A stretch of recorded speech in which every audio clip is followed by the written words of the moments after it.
तुम्ही प्रेयर करत आहे सुरुवातीची. हो.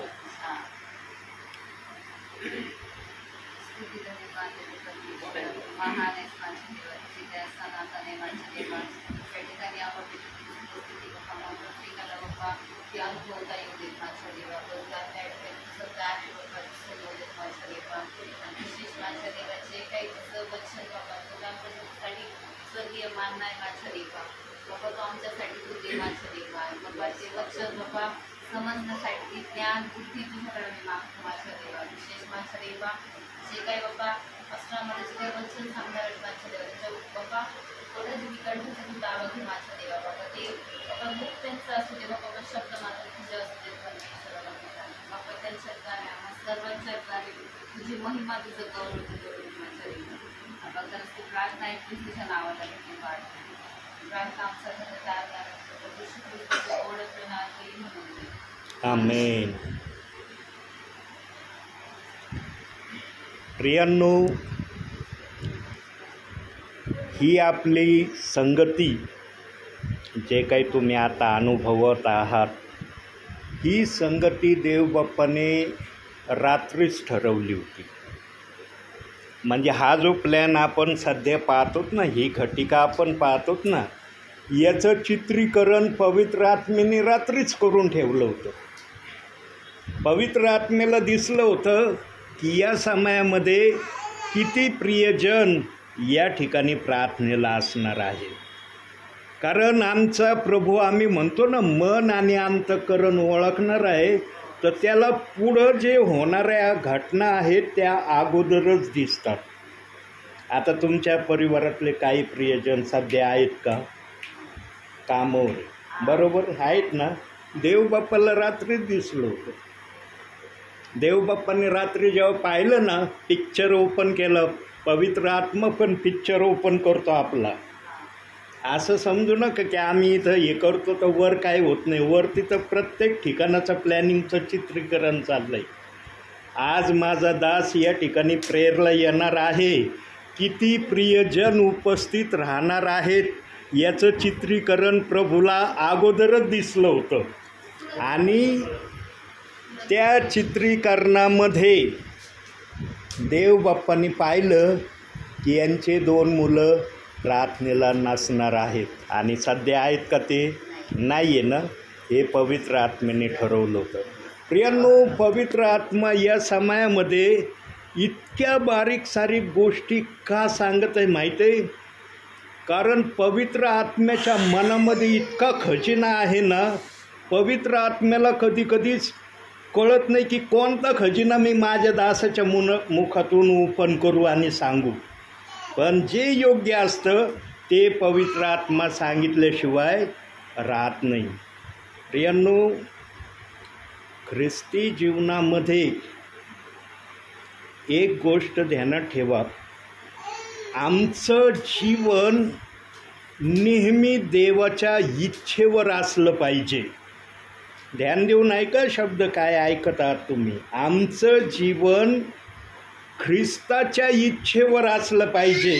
आमचं जीवन आमच्या इच्छेवर नसलं पाहिजे. आता बघूया या शब्दाचा अर्थ बायबलमध्ये कुठं दिला आहे. 1 पेत्र 3 अध्याय 17 वचन. या शब्दाचा अर्थ बरं का, जे आत्ता शब्द बोलला ना प्रभू, त्याचा अर्थ बघू. 17 वचन. चांगले करूनही दुःख सोसावे अशी देवाची इच्छा असली तर वाईट करून दुःख सोसण्यापेक्षा ते बरे. बघा, देवाची इच्छा हा शब्द त्यामध्ये आलेला आहे. त्या वचनामध्ये देवाची इच्छा शब्द सांगितलेला आहे, मनुष्याची इच्छा त्या ठिकाणी प्रगट करण्यात आलेली नाही. आता याच वचनाला आपण आज जरा बदामासारखं फोडून बघणार आहोत. आता हे वचन केवळ आम्ही वाचलं आहे, परंतु आम्हाला हे वचन समजलं पाहिजे की हे वचन नेमकं काय बोलतं आहे. या वचनातून देवाला आपल्या विश्वासणाऱ्यांना नेमका कोणता विचार कळवायचा आहे हे फोडल्याशिवाय कळणार नाही. परत वाचा तो शब्द. चांगले करूनही दुःख सोसावे अशी देवाची इच्छा असली तर वाईट करून दुःख सोसण्यापेक्षा ते बरे आहे. ते बरे आहे. हे बघा प्रियांनो, आज आम्ही प्रभूमध्ये आहोत, आहे ना?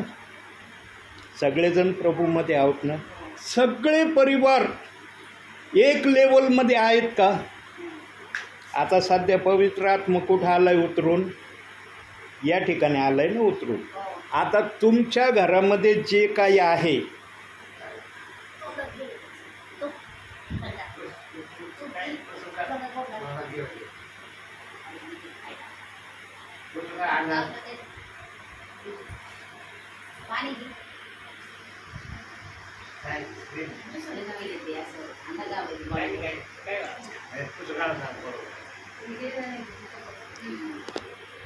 बघा, जे काही आज या घरामध्ये तुम्ही अनुभवता, तुमच्या घरात जे काही आहे, जगातल्या सगळ्याच ख्रिस्ती म्हणवणाऱ्या व्यक्तीच्या घरामध्ये एवढ्याच गोष्टी आहेत का? सांगा. आता निरनिराळे परिवार आहेत, निरनिराळे विश्वासणारे, प्रत्येकाच्या घरामध्ये वस्तू आहेत, परंतु या घरामध्ये ज्या वस्तू आहेत त्याच वस्तू सर्व परिवारामध्ये दिसतात का? नाही दिसणार. वचन सांगतंय की प्रभू परमेश्वराने काही प्रियजनांना बरं करूनही त्यांच्या जीवनामध्ये वाईट गोष्टी म्हणजे दुःखाचा सामना करण्याची देवाची इच्छा आहे. म्हणून आजच्या समयामध्ये काही ख्रिस्ती विश्वासणारे, काही देवाचे सेवक हे आज दुःख भोगत असताना दिसत आहेत. काही विश्वासणारे निरनिराळ्या पेचातून जात असलेले आपल्याला दिसत आहेत. सर्वजण, कुणी असं म्हणतं का मी एकदमच दुःखी आहे, किंवा सर्वजण असं म्हणतात का मी एकदमच सुखी आहे. थोडं सुख, थोडं दुःख देव बाप्पाने प्रत्येकाच्या नावे लिहून ठेवलं आहे. आणि ज्या विश्वासणाऱ्यांना देव बाप्पाने स्पेशली चांगलं करून वाईट किंवा दुःख भोगण्यासाठी राखून ठेवले ना, ते प्रियजन प्रभूच्या नजरेमध्ये गोल्डन प्रियजन आहेत. ते साधे प्रियजन नाहीत. विश्वासणाऱ्याच्या नजरेत किंवा जगाच्या नजरेत आम्ही केर कचरा असू, परंतु देवाच्या नजरेमध्ये आम्ही गोल्डन त्या व्यक्तीला म्हणतो. कारण त्या वचनात देव स्वतः म्हणतो ही देवाची इच्छा आहे. तिथं लिहिलं नाही की माणसाची इच्छा आहे, देवाची इच्छा आहे की चांगलं करूनही त्यांनी दुःख सोसावे. आता ज्यांच्या जीवनात असा पेच प्रसंग आहे ते प्रियजन विशेष करून दोन गोष्टींना सामोरं जाण्याचा प्रयत्न करतात. परंतु काही जण या दोन गोष्टीला सामोरं जाण्यामध्ये थोडेसे आडखळताना प्रभूला दिसत आहेत, परंतु काही जण आडखळताना प्रभूला दिसत नाही. आता प्रथम आपण बघूया की दोन पेच प्रसंगातून या विश्वासणाऱ्यांना कोणत्या जायचं आहे. वचनातून आपण तपासू. पहिला पेच प्रसंग मत्तेकृत शुभवर्तमान 5वा अध्याय 10 आणि 11. धार्मिकतेकरिता ज्यांचा छळ झाला आहे ते धन्य, कारण स्वर्गाचे राज्य त्यांचे आहे. 11.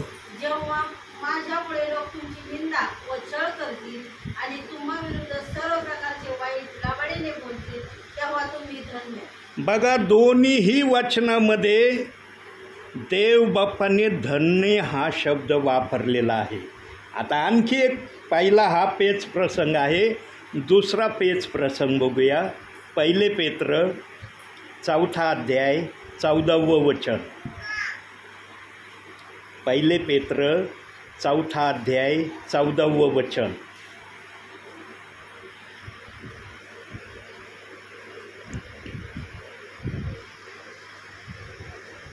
ख्रिस्ताच्या नावामुळे तुमची निंदा होत असल्यास तुम्ही धन्य आहात, कारण गौरवाचा आत्मा म्हणजे देवाचा आत्मा तुम्हाला येऊन राहिला आहे. बस बघा, 4:14 मध्ये देखील धन्य या शब्दाचा प्रभूने त्या ठिकाणी उपयोग केलेला आहे.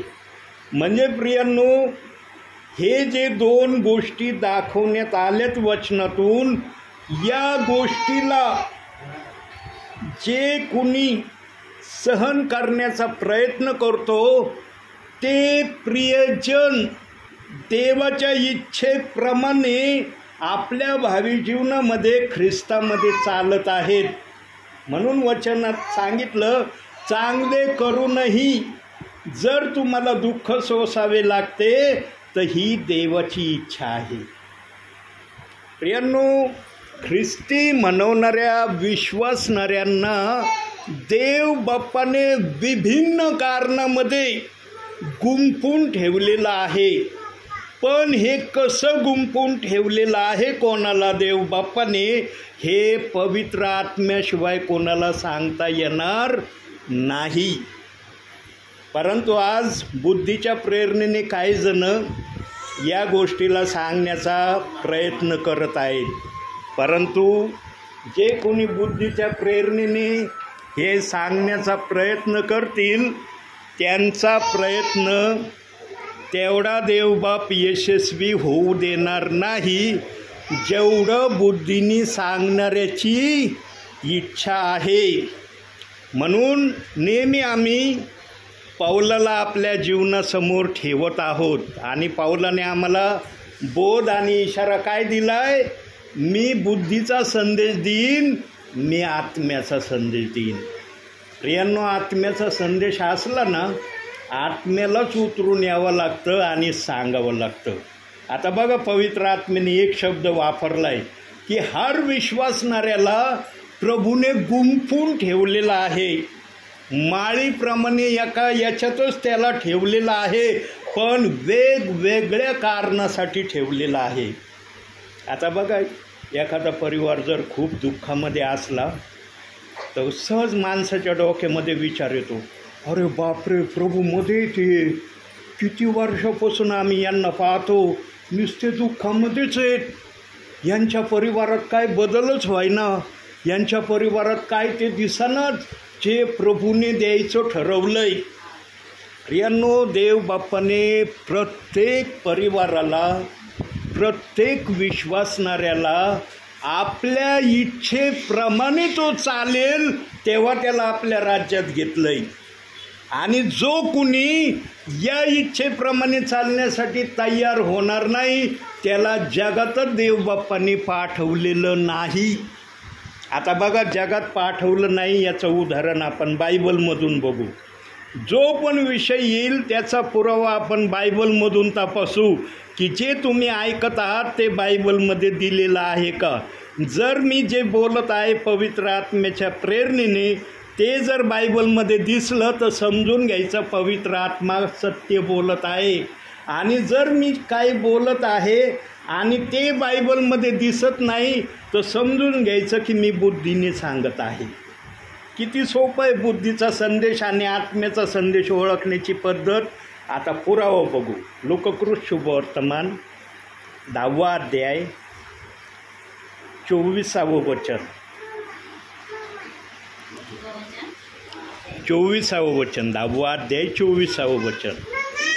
सांगतो, जे तुम्ही पाहता ते पुष्कळ संदेश त्यांनी व राजांनी पाहण्याची इच्छा बाळगली तरी ते पाहिले नाही, आणि जे तुम्ही ऐकता ते ऐकण्याची इच्छा बाळगली तरी ऐकले नाही. बघा प्रियांनो, या ठिकाणी राजे आणि संदेश त्यांचा उल्लेख आलेला आहे.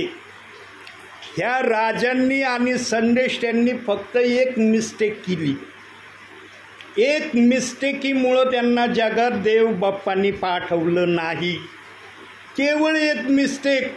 आणि ती मिस्टेक जर राजांना संदेश त्यांना कळली असती ना, तर राजे संदेश त्यांनी त्या मिस्टेकीतून बाहेर निघले असते ना, ते जगामध्ये दिसले असते.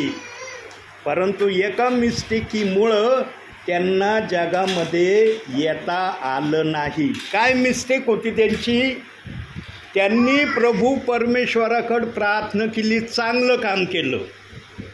प्रार्थना करणं काही वाईट काम नाही. आपणही प्रार्थना करतो आहे ना.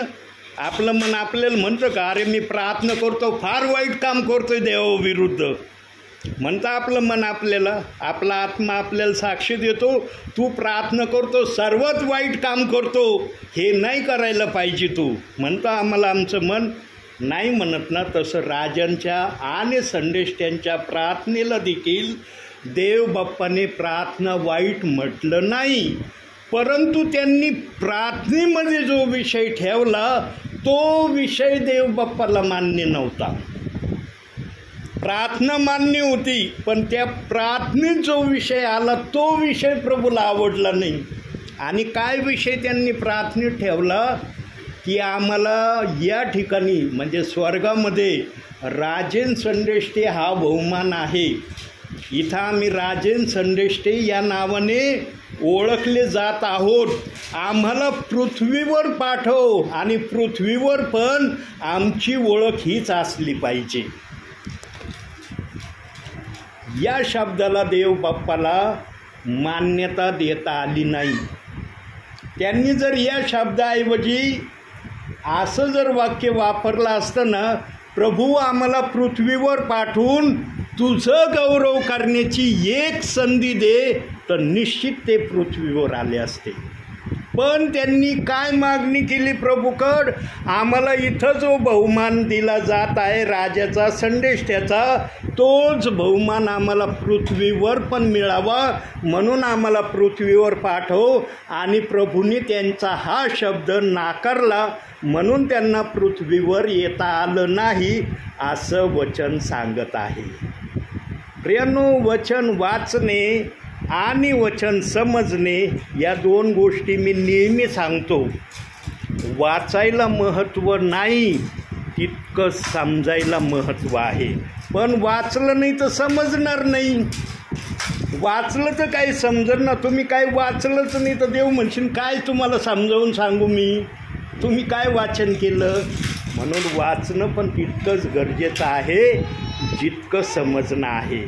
या दोन गोष्टी ज्याच्या जीवनामध्ये प्रभू ठेवतो ना, मग तो विश्वासणारा असो, देवाचा सेवक असो, तो प्रभूच्या संपर्कात आहे, तो प्रभूच्या सानिध्यात आहे आणि तो प्रभूच्या नजरेमध्ये सुरक्षित पण आहे.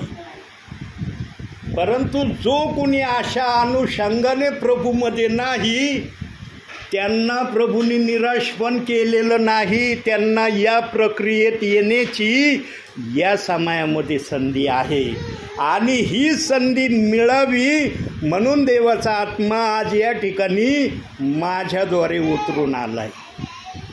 देवाने वरून मान्यता दिली म्हणून हे चाललं आहे. प्रियांनो, देवाने मान्यता दिली नसती ना तर कधीच या ठिकाणी आज प्रार्थना झाली नसती. रात्री फोन केला होता ना ब्रदर तुम्हाला मी, कुणीतरी रात्री फोन उचलला. हां, मग त्यांना मी सांगितलं की मला देवबाप दाखवतोय की उद्या मी प्रार्थनेला येणार आहे. बघा, मला दिवसाला दाखवणारा प्रभू आता रात्रीच दाखवायला लागलं की तुला उद्या कुठं जायचं आहे. प्रियांनो, जो इमानदारीने सेवा करतो ना आणि प्रभूच्या नजरेत जो तो सेवक खरा उतरला ना, देवबाप पुढं होणाऱ्या गोष्टी अगोदरच सांगायला सुरुवात करतो. ही धन्यता असते देवाच्या दासाची. न तर प्रार्थनेला बसण्यापूर्वी देवबाप मला दाखवतो, बाळा जिथं जायचं आहे तिथं जायचं आहे. पण रात्री मला झोपण्याच्या अगोदरच प्रभूने दाखवलं, बाळा तुला उद्या या ठिकाणी प्रार्थनेला जायचं आहे. आणि जसा प्रभूचा विचार आला मी लगेच फोन केला. मला वाटलं ब्रदरांनीच फोन उचलला, पण यांच्या मालकांनी उचलला. आता आवाज मला ओळखता नाही आला रात्री, मला वाटलं मालकांनी विचारलं म्हणून मी तसं बोललो. प्रियांनो, देवाच्या पसंतीस जे उतरतात ना ते देवाच्या सानिध्यामध्ये अति गहिराईमध्ये पवित्र आत्मा त्यांना घेऊन जातो. तुम्हाला अति गहिराईमध्ये पवित्र आत्म्याची जाण्याची इच्छा आहे का? वाटतं का पवित्र आत्म्याने अति गहिराईमध्ये आम्हाला घेऊन जावं? यांनो, सगळ्याच्या भावना दुखवा, सगळ्याच्या विरोधात काही पण करा, पण देवाच्या विरोधात शक्यतो काहीच करण्याचा तुम्ही प्रयत्न करू नका. होईल तितकं देवाच्या विरोधात न जाण्याची इच्छा ठेवा. थोडक्यात सांगायचं म्हणजे. आणि प्रभू मन आणि अंतःकरण ओळखणारे यांच्या मनामध्ये इच्छा आणि शक्ती काय. तुमचं मन देवाला समरूप असलं ना, देव तुमचे न होणारे कामं ॲटोमॅटिक करून टाकेल. तुम्हाला कळणार पण नाही की हे आमचे कामं कसे झाले. प्रियांनो, माझ्या जीवनामध्ये देवबाप्पाने इतक्या अनुभवातून मला घेऊन गेलेलं आहे आणि अजूनही घेऊन जातं आहे. मी देवाचे आभार मानतो. तुम्हाला मी सांगितलं ना, मी कधी संदेश तयार करत नाही. माझ्याजवळ कुठली वही नसती. माझं तर बायबल आज आमच्या ताईंच्या हातामध्ये आहे, कारण माझा विश्वास आहे, मला कॉन्फिडेंट आहे. पवित्र आत्मा माझ्याशी इतकी साक्ष देतो की बाळा, तू संदेश जरी तयार नाही केला तरी मी तुझ्याशी बोलणार आहे. आणि ज्याला कॉन्फिडेंट आणि भरोसा विश्वास असतो ना, त्याला किंतु परंतु करण्याची आवश्यकता पडत नाही. आणि मला ती आवश्यकता पडत नाही. प्रियांनो, धन्य तो व्यक्ती आहे ज्याच्या विरोधामध्ये वाईट लबाडीने लोक बोलतात, असं मत्ते 5:11 सांगितलं आहे. आणि 1 पेत्र 4:14 सांगितलं आहे की ख्रिस्ताच्या नावामुळं तुम्ही जर दुःख सहन करता तर तुम्ही धन्य, कारण देवाचा आत्मा तुमच्यावर येऊ राहिला आहे. प्रियांनो, देवाचा आत्मा पण फुकट येत नाही कोणावर. आजच्या विश्वासणाऱ्यांना पवित्र आत्मा म्हणजे लय सोपा वाटतोय. इतका सोपा नाही आहे तो पवित्र आत्मा तुमच्यावर येण्यासाठी. काहीतरी तुम्हाला झळा खावा लागतील, काहीतरी तुमच्या हृदयाला ठेसा सहन करावे लागतील, तेव्हा पवित्र आत्मा तुमचं स्वागत करायला तुमच्याकडे येईल. पण आजच्या विश्वासणाऱ्याला वाटतं पवित्र आत्मा नुसतं मी बोललो की आला माझ्यात.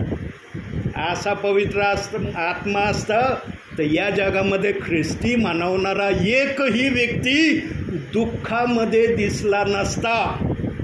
प्रत्येकाच्या परिवारामध्ये एकसारखंच असतं जे आज या परिवारात आहे. आज आमच्या बहिणीच्या परिवारात जे दिसतंय, अखिल पृथ्वीवरच्या परिवारामध्ये एवढ्याच गोष्टी दिसल्या असत्या, याच्या पुढं कोणाच्याच घरात काही दिसलं नसतं. पण पवित्र आत्म्याने विभिन्न तऱ्हेचे कारण का ठेवले? कारण पवित्र आत्मा विभिन्न तऱ्हेने आपल्या विश्वासणाऱ्यामध्ये जाण्याची इच्छा ठेवतो. म्हणून आम्ही अशा समयामध्ये अशा स्थितीत आहोत. आणि सर्वात जास्त आशीर्वादित व्यक्ती कोण आहे माहिती आहे? सर्वात जास्त आशीर्वादित व्यक्ती, मग तो सेवक असो, विश्वासणारा असो, जो प्रभूच्या नावाने दुःख सहन करतोय. चांगलं करूनही त्याच्यावर दुःखच येतं आहे. सर्वात आशीर्वादित व्यक्ती तो आहे. आणि देव त्या वचनात सांगतो, माझी इच्छा आहे म्हणून तो तसा आहे. पण आमचे विश्वासणारे सेवक, अहो काय नाही, XYZ परिवार वर्ष आम्ही बघतो आहे त्याच जागेवर आहे, आहे त्या स्थितीमध्ये. काय त्यांच्यात बदल नाही, काय सुधारणा नाही, कोणत्या गोष्टीचं काहीच तिथं आम्हाला नवीन काही दिसत नाही. कारण देवाने जर त्या स्थितीमध्ये त्यांना ठेवायचं ठरवलं असलं तर त्याच्या पुढं मनुष्याला जाता येणार नाही. हा तो जर विश्वासणारा सैतानाच्या आहारी गेला, मग तो देवाच्या निंदेला सर्वात प्रमुख पात्र ठरणार. पण जो विश्वासणारा, जो सेवक सैतानाला नाकारतो, प्रभूच्या नावाने दुःख सहन करतो, तो व्यक्ती प्रभूच्या नजरेमध्ये गोल्डन व्यक्ती आहे. प्रियांनो, तुमच्या जीवनामध्ये जे पण का तुम्ही बसलेले आहात, तुम्हाला एकालाही म्हणता येणार नाही आमच्या जीवनामध्ये एकही दुःख नाही. आहे का म्हणायची ताकद? काही ना काही चुईच्या टोका एवढं का होईना दुःख तुमच्या जीवनात आहे, म्हणून तुम्हाला धन्य हे नाव आहे. का धन्य नाव आहे? कारण तुम्ही ते बर्दाश्त करत आहात प्रभूच्या नावाने. त्या दुःखाला पाहून तुम्ही प्रभूला सोडून दिलंय का? म्हणून तसं वचन आलंय. 1 पेत्र 3 अध्याय 17व्या वचनात सांगितलं, चांगले करूनही तुम्हाला जर दुःख सोसावे लागते तर ही देवाची इच्छा आहे. आणि जे कोणी ह्या इच्छेला आजच्या समयामध्ये पूर्ण करत आहेत ते प्रियजन देवाच्या नजरेमध्ये सुवर्ण प्रियजन आहेत. मनुष्याच्या नजरेत काही असू दे ते, कारण स्वर्गात कोण घेणार आहे आम्हाला? मनुष्य घेणार आहे का? कोणता पास्टरनी म्हटलं तर त्याची एंट्री होईल का? कुणाला उभं केलं आहे स्वर्गाच्या दरवाजावर? मागच्या वेळेला सांगितलं होतं, मी सांगितलं होतं, आहे का ध्यानात? आमचे बंधू नव्हते, तुम्हाला सांगितलं होतं. मागच्या महिन्यात जेव्हा मी इथं प्रेयरला आलो होतो तेव्हा मी सांगितलं होतं, स्वर्गाच्या दरवाजावर एक जणाला उभं केलं आहे. कोणाला उभं केलं आहे? पेत्राला उभं केलं आहे. आणि याचा रेफरन्स आम्ही कुठं पाहिला होता? मत्तेकृत शुभवर्तमान 16वा अध्याय 19वे वचन. मत्तेकृत शुभवर्तमान 16वा अध्याय 19वे वचन.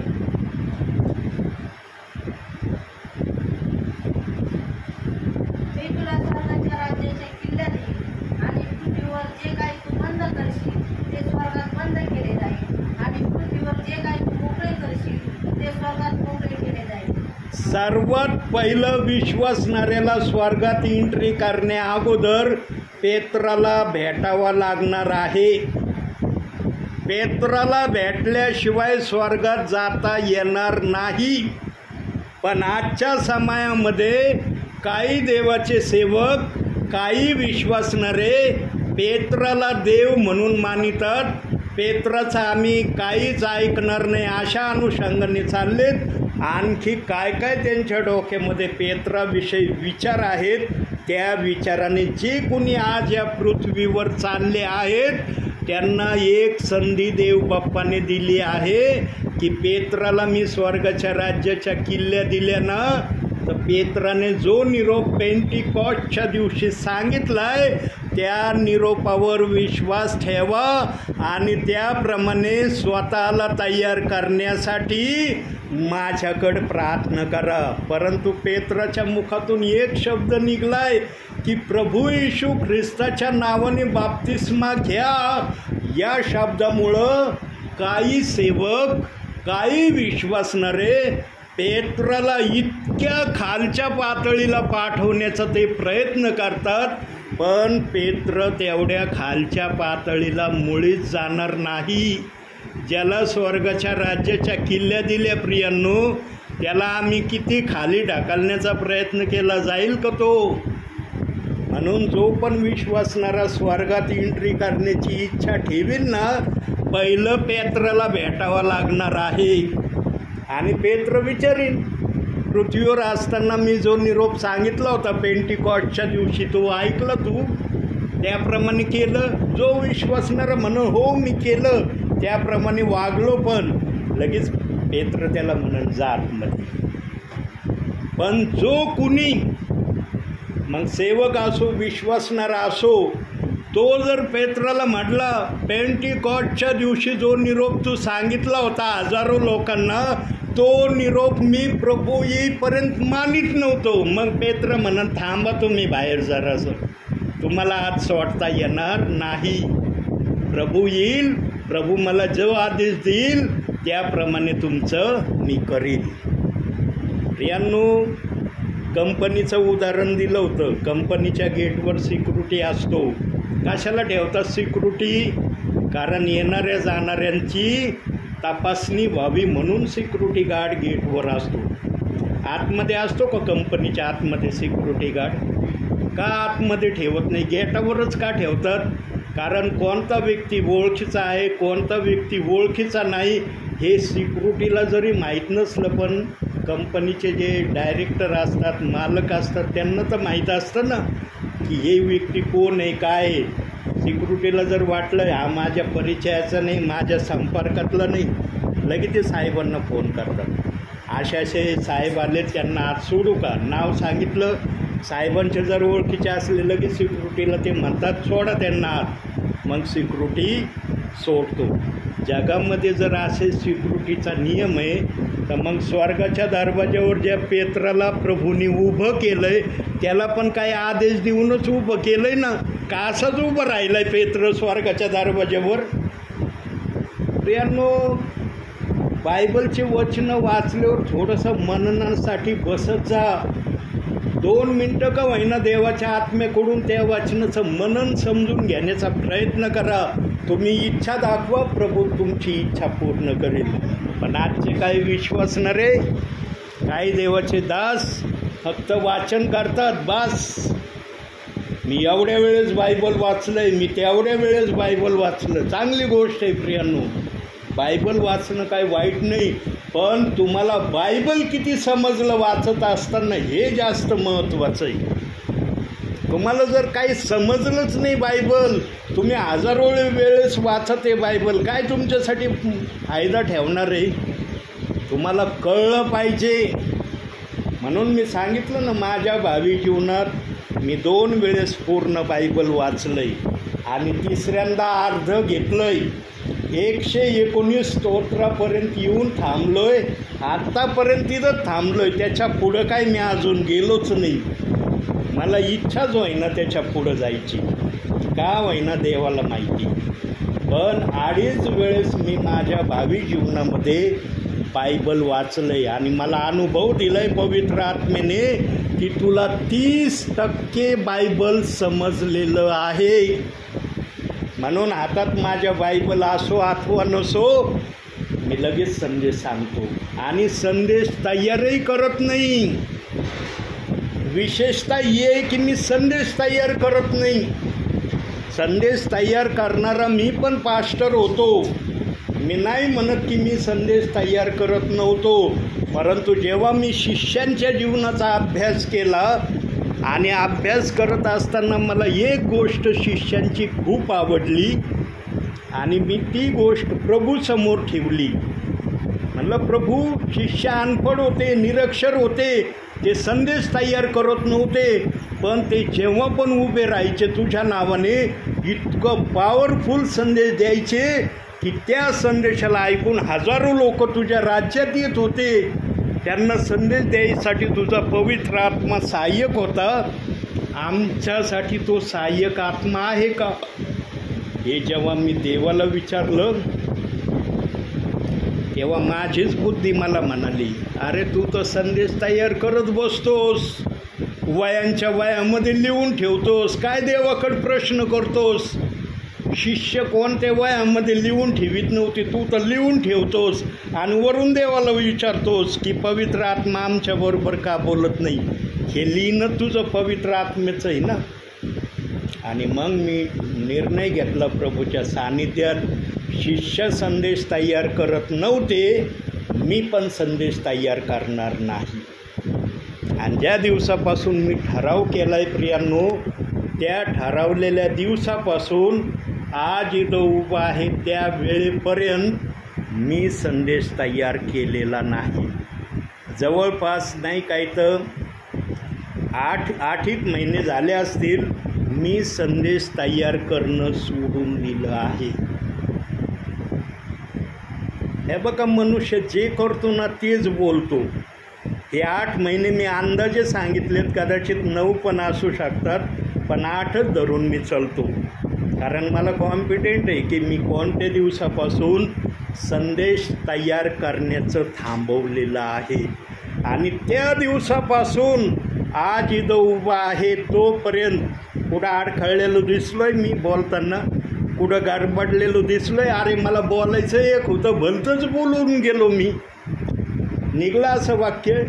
पवित्र आत्मा कधी गडबडी करत नाही. पवित्र आत्म्याच्या डिक्शनरीत गडबडी शब्द लिहिलेला नाही.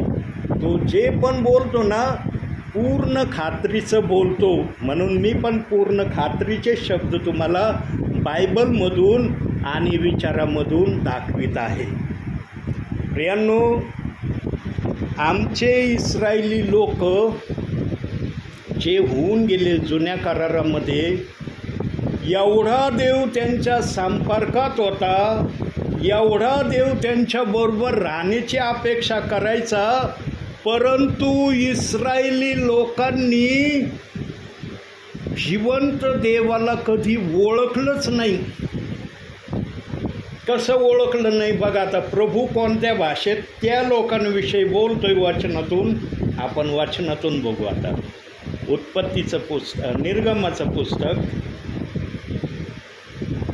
नाही, सॉरी, अनुवाद 9वा अध्याय 24वे वचन बघा बरं. तिथं काय लिहिलंय?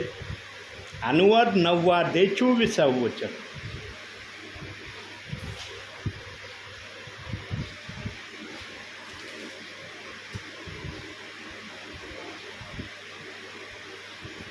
नववा अध्याय 24वे वचन. अनुवाद. तुमचा माझा परिचय झाला त्या दिवसापासून तुम्ही परमेश्वराविरुद्ध तुरी करीत आला आहात. बघितलं, प्रभू परमेश्वर आपल्या मुखातल्या शब्दांनी बोलत आहे की तुमचा माझा ज्या दिवसापासून संबंध आला किंवा एकमेकाची सहभागिता आली, त्या दिवसापासून मला दिसलं की तुम्ही माझ्या विरोधात वागणारे आहात. आणि मग जेव्हा मोशेच्या नेतृत्वामध्ये हे इस्रायली लोक अरण्यात चालत गेले, तेव्हा 6 लाखातून किती लोक कनान देशात गेले? 2च गेले. बाकीचे कुठं गेले? बाकीचे लोक कुठं गेले? ऐकलं नाही म्हणून त्यांना कनान देशात जाता आलं नाही. मोशे एवढा राजा होता, त्या राजाला देखील कनान देशामध्ये जाता आलं नाही. पण देवाने त्याच्यावर दया केली की डोंगरावरून त्याला कनान देश दाखवला आणि म्हणला, पहा, हा दुधा मधाचा प्रवाह वाहणारा देश, पण या देशात तुझं पण जाणं होणार नाही. पाण्याच्या ठिकाणी तू पण माझी आज्ञा मोडली. एकदा काठी आदळायची खडकावर, तू 2दा काठी आदळली. या तुझ्या अवज्ञेमुळं तुला पण कनान देशामध्ये जाता येणार नाही. किती सिंपल आज्ञा मोडली होती, किती सिंपल आज्ञा मोडली होती. मोशेने फक्त काठी 2दा आपटली. इतक्या क्षुल्लक कारणासाठी मोशेला कनान देशात जाता आलं नाही. जुन्या कराराचे नियम नवीन करारात असते तर किती जण आज प्रभूमध्ये असते? किती जण असते? अहो, इतके थोडे प्रियजन प्रभूमध्ये आज दिसले असते ना, पण जे थोडे प्रियजन दिसले असते ना, ते खात्रीने स्वर्गात जाणारेच असते. आज आम्ही चाललोच ना प्रभूमध्ये, आम्हाला पूर्ण गॅरंटी आहे का की प्रभू आल्यावर खरंच आमचं जाणं होईल? गॅरंटीनी म्हणता येतं का की मी जाणारच? प्रभू झोपेत जरी मी असलो आला तरी मी जाणारच स्वर्गात, इतकी गॅरंटी आहे का आम्हाला? आम्हाला फक्त एक गॅरंटी, काय? मी वचनाप्रमाणे चालत आहे म्हणजे मला जाता येईल. हे आमचं विधान आहे. पण खात्रीने आम्हाला म्हणता येत नाही की मी खात्रीने स्वर्गात जाणारच. कारण आम्ही पण बऱ्याचशा गोष्टी देवाला न आवडणाऱ्या करत आहेत. कोणत्या करतो? वेळ आलं तर खोटं बोलतो, एकमेकाची निंदा करतो. कधी जर खूपच टेन्शन राग आला तर मूर्ख हा शब्द आम्ही आमच्या मुखातून बोलतो. बायबलमध्ये मूर्ख हा शब्द उच्चारणं देखील देवाच्या आत्म्याने पाप हा शब्द गणला आहे. म्हणून वचनात सांगितलंय, तू आपल्या भावाला अरे मूर्खा म्हणशील तर तू माझ्या आज्ञेविरुद्ध वागत आहेस. आम्ही म्हणतो ना मूर्ख. प्रियांनो, बायबलचं तंतोतंत वचन आमच्याकडूनही पाळलं जात नाही. जरी आम्ही प्रेषित 2:38 वचनाचा बाप्तिस्मा घेतलाय, पण आम्हाला पण पूर्णपणे आम्ही देवाच्या इच्छेप्रमाणे चाललो असं म्हणता येत नाही. का म्हणता येत नाही? कारण मोशेने खाली 2दा काठी आपटली म्हणून प्रभूने त्याला कनान देशात जाऊ दिलं नाही. पण आमच्या येशूने काही आज्ञा शिथिल केल्यात, थोड्याशा आज्ञा शिथिल केल्यात, पण त्या शिथिल केलेल्या आज्ञा देखील आम्ही पाळतो का आज? सांगा किती जण पाळतात आज? मी फार बोलतोय ना प्रभूच्या वचनातून, मला देखील पाळता येत नाही. मी माझं देखील सांगतो. मी असं नाही तुम्हीच मला दोषी दिसतात, मी एकदम धुतलेल्या तांदळासारखा निर्मळ आहे असं मी देखील स्वतःला म्हणत नाही. पण तो देव धन्य आहे की त्याने आम्हाला स्वर्गात घ्यायचं ठरवलं आहे. का घ्यायचं ठरवलं? का आम्हाला स्वर्गात घ्यायचं ठरवलं? कारण आम्ही प्रभूमध्ये आहोत, प्रभूवर विश्वास ठेवतो. जीवनात काही आमच्याकडून होत असलं तरी प्रभू फक्त एका गोष्टीकडे नजर लावता, अरे हे माझ्या नावावर विश्वास ठेवणारे आहेत म्हणून आमचं स्वर्गात जाणं होणार आहे. आणि दुसरी गोष्ट काय आमच्यासाठी? आम्ही बायबलच्या कोणत्याही वचनाला दोष लावित नाही की हे वचन योग्य नाही, हे वचन आमच्यासाठी बरोबर नाही, हे आम्ही म्हणत बसत नाही. पण आजचे काही विश्वासणारे, काही देवाचे सेवक एका वचनाला आजही दोष देत बसलेत. काही बोलते, जे मनाला येईन ते बोलते. त्यांची जी पण भाषा बोलन लगेच बोलून मोकळे होते. आणि बोलून झाल्यावर म्हणतात, अरे मला लय पस्तावा झाला हे शब्द बोलून. आणि ते वचन कोणतं आहे? कोणत्या वचनाच्या विरोधात बोलतात आजचे काही विश्वासणारे आणि देवाचे सेवक? प्रेषितांची कृत्य 2 अध्याय 38 वचन आमच्या बहीण बरोबर बोलल्या. हे बघा प्रियांनो, ज्यांच्याशी पवित्र आत्मा बोलतो ना त्यांना पवित्र आत्मा बरोबर सांगतो. ज्याचं लक्ष देवाच्या वचनाकडे आहे आणि देवाच्या आत्म्याकडे, तो आत्मा त्यांना बोलल्याशिवाय राहत नाही. म्हणून प्रियांनो, प्रार्थनेला बसताना सगळे विचार बाजूला ठेवायचे. बुद्धीला म्हणायचं आता सगळं बाजूला, फक्त मला देवाचं ग्रहण करायचं आहे. माझ्या आत्म्याला हे भोजन आहे, या भोजनात बुद्धी तू व्यत्यय होऊ नको.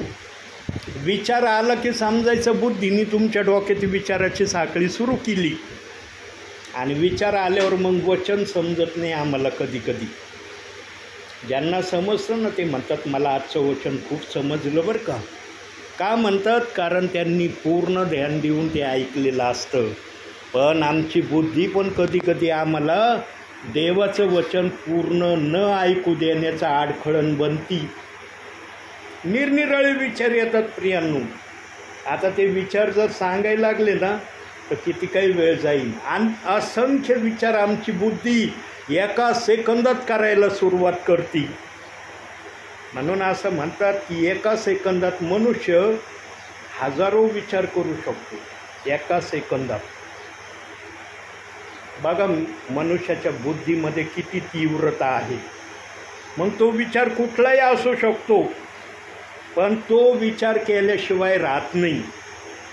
1000 विचार एका सेकंदात आमची बुद्धी कॅच करू शकते, पण बोलताना एकच विचार येतो. ते 1000 विचार येत नाही, पण 1000 विचार तिच्या ध्यानात असतात.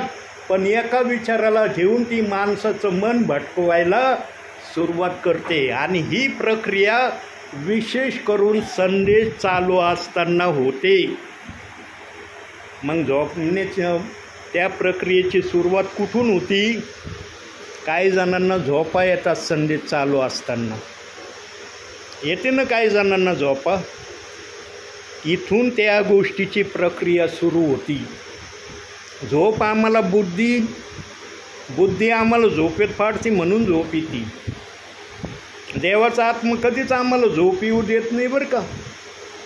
लक्षात ठेवा, देवाचा आत्मा कधीच वचन ऐकणाऱ्याला झोपू देत नाही. पण आमची बुद्धी आमच्यासाठी अडचण होती म्हणून ती म्हणते झोप. आता त्यांना बोलू दे, तू झोप. संदेश संपल्यावर तुला कळणारे संदेश संपलाय म्हणून. काही जण फार वेळ झोपतात, काही जण डुकल्या घेतात. झोपण्याच्या परी आहेत. चर्चमध्ये बघा तुम्ही, चर्चच्या गतिविधीमध्ये प्रियांनो, पवित्र आत्मा बोलायला घाबरत नाही, पवित्र आत्मा लाजत पण नाही. पण त्या देवाने जरी इस्रायली लोक प्रभू परमेश्वराच्या विरुद्ध वागत होते, पण प्रभू परमेश्वराने इस्रायली लोकांबरोबर एक काम इमानदारीचं केलं. कोणतं काम केलं सांगता येईल तुम्हाला? इमानदारीचं काम प्रभू परमेश्वराने इस्रायली लोकांबरोबर कोणतं केलं?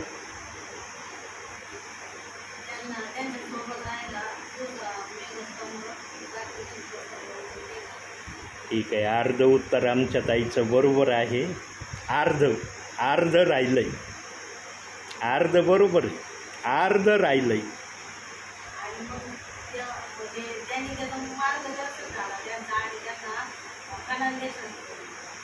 ठीक आहे, कनान देशात 2 जण गेले इथपर्यंत बरोबर आहे. पण प्रभू आणखी एका गोष्टीबरोबर इस्रायली लोकांबरोबर इमानदार राहिला आणि शेवटपर्यंत इमानदार राहिला.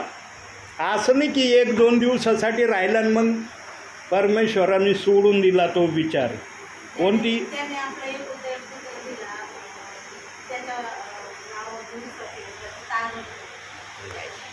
हे नवीन करारात आले तुम्ही. जुन्या करारात आपण आहेत ना सध्या. जुन्या करारात प्रभू परमेश्वर इस्रायली लोकांशी एका गोष्टीशी फार इमानदारीने राहिला. आपण वचनातून बघू. हा शब्द जर येत आहे पवित्र आत्म्यातून तर याचा पुरावा आपण बायबलमधून बघू. अनुवादाचं पुस्तक 8वा अध्याय 4थं वचन. ही ती गोष्ट आहे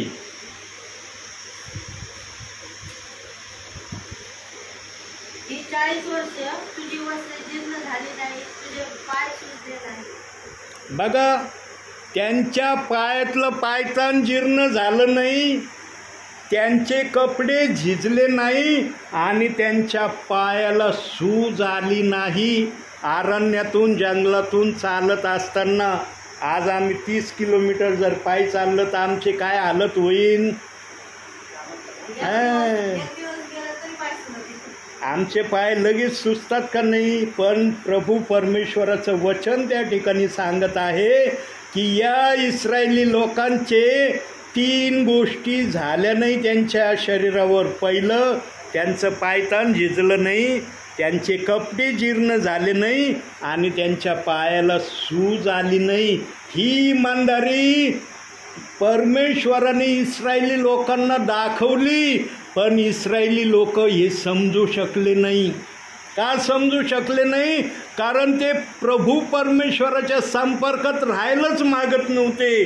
त्यांना फक्त चिंता लागायची, मी आता चाललोय पाय, मला भूक लागल्यावर काय भेटन खायला, मी काय खाऊ आणि काय नाही. कारण जंगलामध्ये त्यांना काही दिसत नव्हतं म्हणून ते ओरडायचे, कधी पाण्यासाठी, कधी खाण्यासाठी, कधी मांसासाठी. मोशेला ओरडत होते ना. या कारणामुळं प्रभू परमेश्वराने त्यांच्यावर या 3 गोष्टीचा फार मोठा आशीर्वाद ठेवला होता. हे इस्रायली लोक ओळखू शकले नाही. म्हणून 2 जणांनी फक्त त्याची जाणीव ठेवली, म्हणून ते त्याच्या संपर्कात राहिले, म्हणून त्यांना कनान देश पाहता आला. मोशे देखील थोडासा चुकला, त्याला पण कनान देश मिस करावा लागला. यांनो, आज आम्ही वर्तमान काळामध्ये आहे ना, जुना करार होऊन गेला. आता वर्तमान काळामध्ये आम्ही आहोत सध्या. आम्हाला आता स्वर्ग म्हटलेल्या ठिकाणी जाण्याची ओढ लागली है ना. जो तो काय म्हणतो, जरा एक वचन बघू आपण. फिलिप्पियराचं पत्र 3 अध्याय 20 वचन. प्रत्येक जण म्हणतोय बरं का, मी सुद्धा म्हणतोय. 3 अध्याय 20 वचन.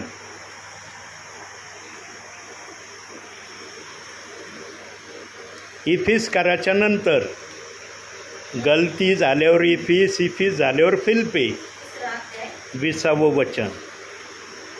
आपले नागरिकत्व स्वर्गीय आहे, तेथून प्रभू येशू ख्रिस्त हा दारणारा असा येईल याची आपण वाट पाहतो. हा प्रत्येक विश्वासणारा, प्रत्येक देवाचा सेवक म्हणतोय आमचं नागरिकत्व स्वर्गीय आहे. परंतु या स्वर्गीय नागरिकत्वाप्रमाणे आमचं या वर्तमान काळामध्ये वागणं चाललंय का, हे तपासणं महत्त्वाचं आहे. हे बघ, आमच्याकडून पाप होतात हे नाकारता येत नाही. कधी कधी जाणून बुजून होतात, कधी कधी नकळत होतात. जाणून बुजून केलेले पाप आमच्यासाठी घातक आहेत, परंतु नकळत होणारे पाप आमच्यासाठी क्षमेचे पात्र आहेत. कारण आम्हाला ते करायचं नव्हतं, पण नकळत झालं आमच्याकडून, म्हणून ते पाप प्रभू क्षमा करून टाकणार आहे. पण बुद्धीने योजनाबद्ध तरीकेने केलेल्या पापाचा हिशोब प्रभू मागणार आहे. म्हणून प्रभू म्हणला, ज्याच्या त्याच्या कृत्याप्रमाणे देण्यासाठी माझ्याजवळ वेतन आहे. तुम्ही जर चांगलं वेतन केलं असलं, बुद्धीचं नाही ऐकतं, प्रभूचं ऐकल्याप्रमाणे केलं तर चांगलं भेटन. जर बुद्धीच्या विचाराने प्रभू जाऊ दे, पाप केलं, पाश्चाताप केला की आमचा प्रभू क्षमा करायलाच बसलाय. काही जणांची ही धारणा झाली आज. किती पाप करा, रात्री झोपण्यापूर्वी प्रभू माझ्याकडून जे काही पाप झालं त्याचा मी पाश्चाताप करतो, मला क्षमा कर, आमेन, माझे पाप क्षमा केले. ठीक आहे, त्या दिवसाचे पाप देवबाप्पाने क्षमा केले, पण तेच पाप तू दुसऱ्या दिवशी पण केले तर, ज्या पापाची क्षमा तू रात्री मागितली तेच पाप दुसऱ्या दिवशी तू केले, त्याचं काय? हा विचार आजचे विश्वासणारे करत नाही प्रियांनो, आणि त्यांनी गहराईने विचार करावा. म्हणून सेवकांना प्रभू आत्म्याच्या प्रेरणेने पाठवतोय. सेवक वेळ घालवायला आणि टाईमपासला येत नाही.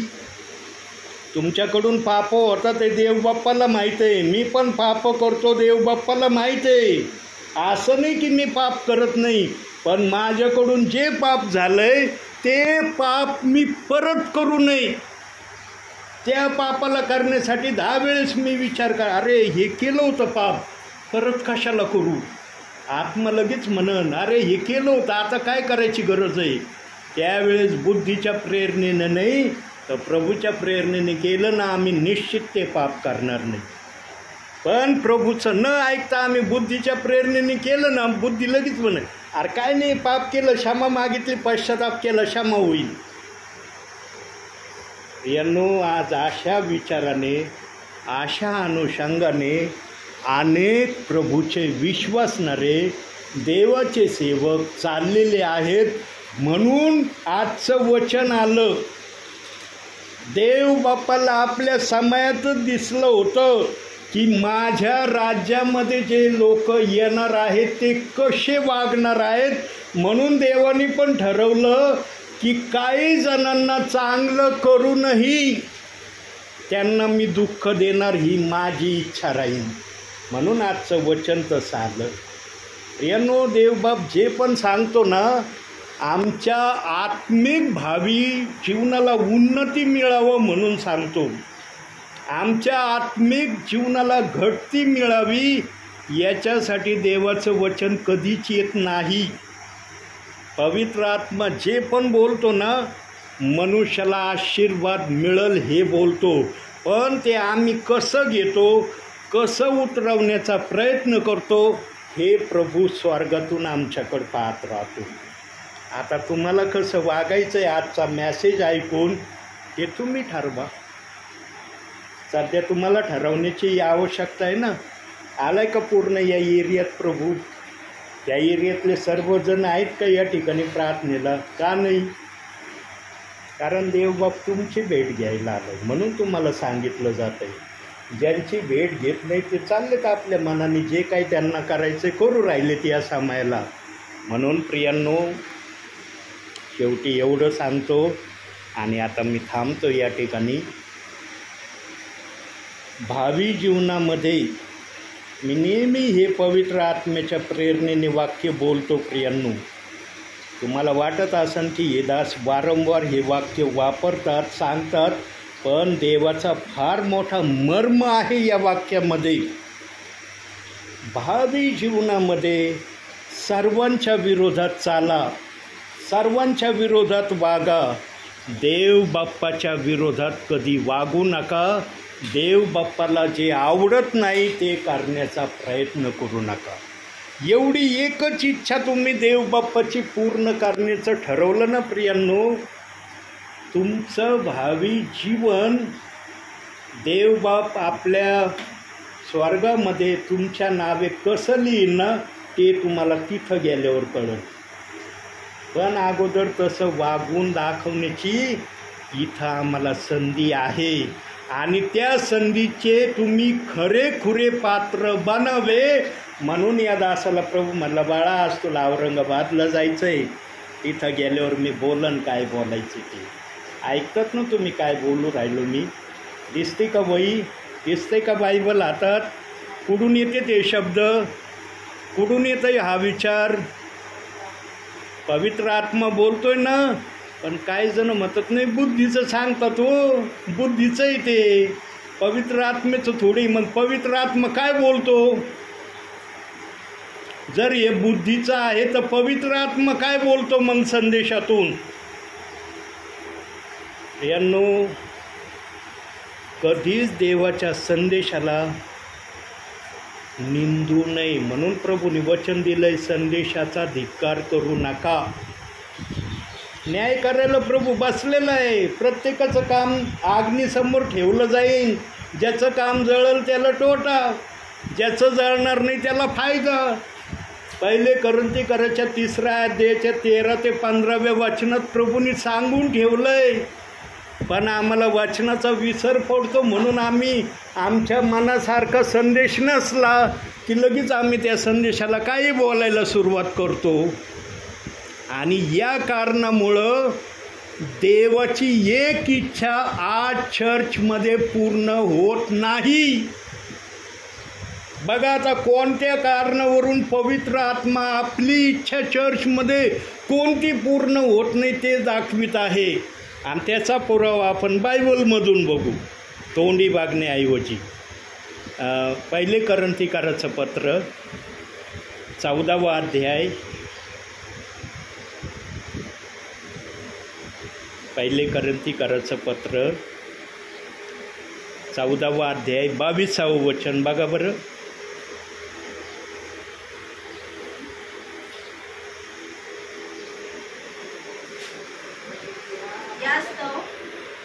यास्तव विश्वास ठेवणाऱ्यांसाठी नव्हे तर विश्वास न ठेवणाऱ्यांसाठी भिन्न भिन्न भाषा या चिन्ह दाखल आहे.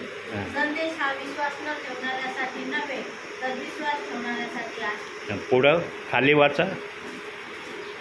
सगळी मंडळी एकत्र जमली असता सर्वच लोक निरनिराळ्या भाषा बोलू लागले आणि अशिक्षित किंवा विश्वास न ठेवणारे लोक आत आले तर तुम्ही वेडे आहात असे ते म्हणणार नाहीत काय? थांबा. एक शब्द दाखवायचा, तो रेफरन्स माझ्या ध्यानात येईना. मंडळीमध्ये दोघांनी किंवा तिघांनी बोलणारे असावे हा शब्द त्या अध्यायामध्ये दिलेला आहे. 21वं वचन बघा. 21 नियमशास्त्रात लिहिले आहे की परभाषा बोलणाऱ्या लोकांच्या द्वारे कोणती मनुष्याच्या ओठांनी मी या लोकांबरोबर बोलेल, तथापि एवढ्याने ते माझे ऐकणार नाही असे तो म्हणतो. बस जाऊ द्या, माझ्या ध्यानात येईना तो शब्द. पण हा शब्द मला दाखवायचा होता की मंडळीमध्ये दोघे किंवा तिघे बोलणारे असावे. आज मंडळीमध्ये बहुसंख्य मंडळांमध्ये असा प्रकार दिसतोय का? चाललंय का असं आज मंडळांमध्ये? का नाही चाललं? कारण आम्ही देवाच्या इच्छेला बाजूला ठेवून जेव्हा करण्यासाठी स्वतः पुढं जाऊ तेव्हा देवाची इच्छा त्या ठिकाणी पूर्ण होणार नाही असं वचन दाखवतं प्रियांनो. संदेश देणाऱ्या लोकांनी किंवा ठिकाणी बोलावे आणि इतरांनी निर्णय करावा. कितवं वचन आहे ते? 29वं वचन आहे. मी 22वं वचन सांगितलं, क्षमा करा.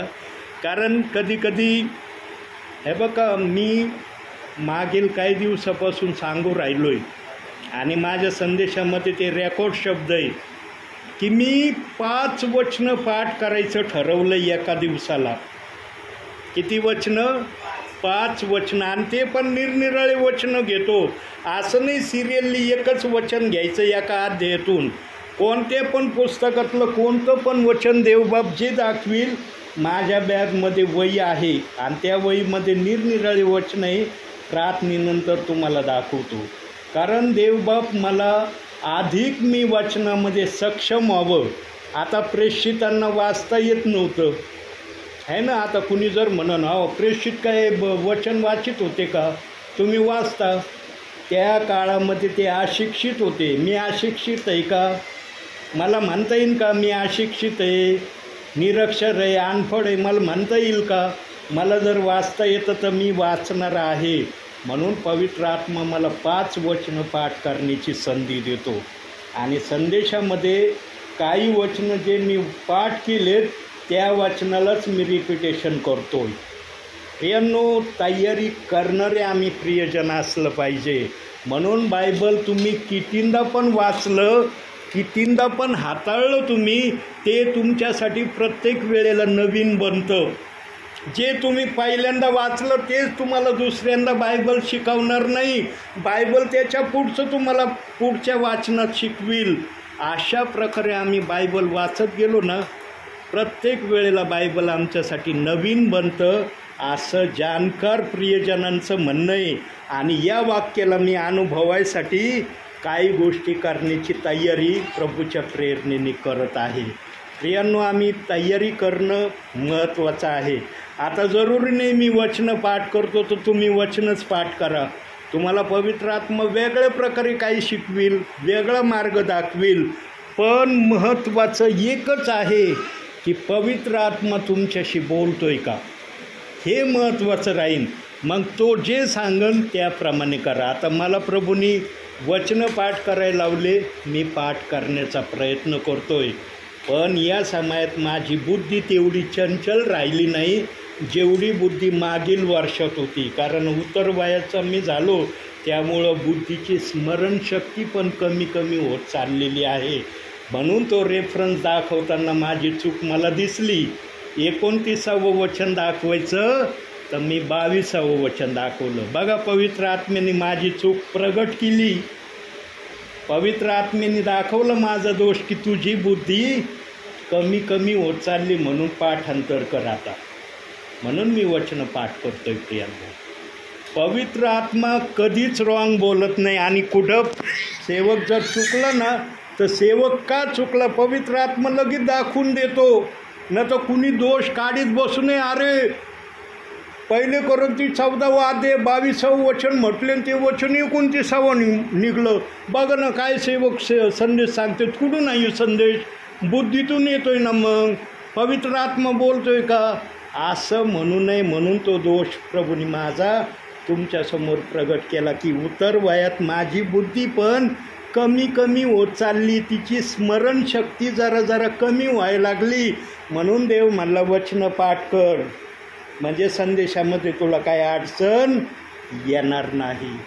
प्रियांनो, सगळे चुकतील, पवित्र आत्मा कधीच जगामध्ये चुकणार नाही. तो सेवकाचा दोष दाखविल, विश्वासणाऱ्याचा दोष दाखविल. म्हणून प्रियांनो, शेवटी एक वाक्य बोलतो आणि थांबतो. आता एकच वाक्य बोलतो. प्रभूमध्ये वाढायचं आहे तुम्हाला का घटायचं आहे? किती जणांचं वाढायची इच्छा आहे? हात वर करा, टाईट हात करा. मला या अशा लुचपुचे हात नाही आवडत, टाईट हात पाहिजे. म्हणजे ती खात्रीचं प्रमाण आहे की तुम्हाला खरंच पाहिजे. आणि हे तुमचे हात या मोबाईलमध्ये मी रेकॉर्ड केले. का रेकॉर्ड केले त्याचं विशेष कारण आहे. जेव्हा तुम्ही संदेश ऐकताना त्यावेळेला पवित्र आत्मा तुम्हाला याचा विचार सांगन. मी जर सांगितलं ना तर कदाचित मग तुम्ही संदेश पूर्ण ऐकणार नाही. तुम्हाला हुरहुरता लागन की अरे आम्ही हात उंच केले होते, त्याचं काय कारण आहे, सेवकांनी सांगितलं नाही, पवित्र आत्मा सांगन. तुम्ही ध्यान देऊन जर संदेश ऐकला तर पवित्र आत्मा कारण सांगन की सेवकाने हात उंच का करायला लावले. तुम्ही आत्म्याने खरेपणाने जर संदेश ऐकायची तयारी ठेवली, पवित्र आत्मा कधीच निराश नाही करणार. मला दाखवलं आहे पण मी ते सांगणार नाही, कारण देवाचा आत्मामधून तो नको सांगू. तू सांगितलं ना हे ध्यान देऊन संदेश ऐकणारच नाही. अरे आम्हाला कारण सांगितलं आहे देवाच्या दासांनी. बघूया तुमच्याबरोबर किती पवित्र आत्मा बोलतोय किंवा किती पवित्र आत्मा तुमच्याबरोबर संगती करतोय याची प्रतीती प्रत्येकाला येईल.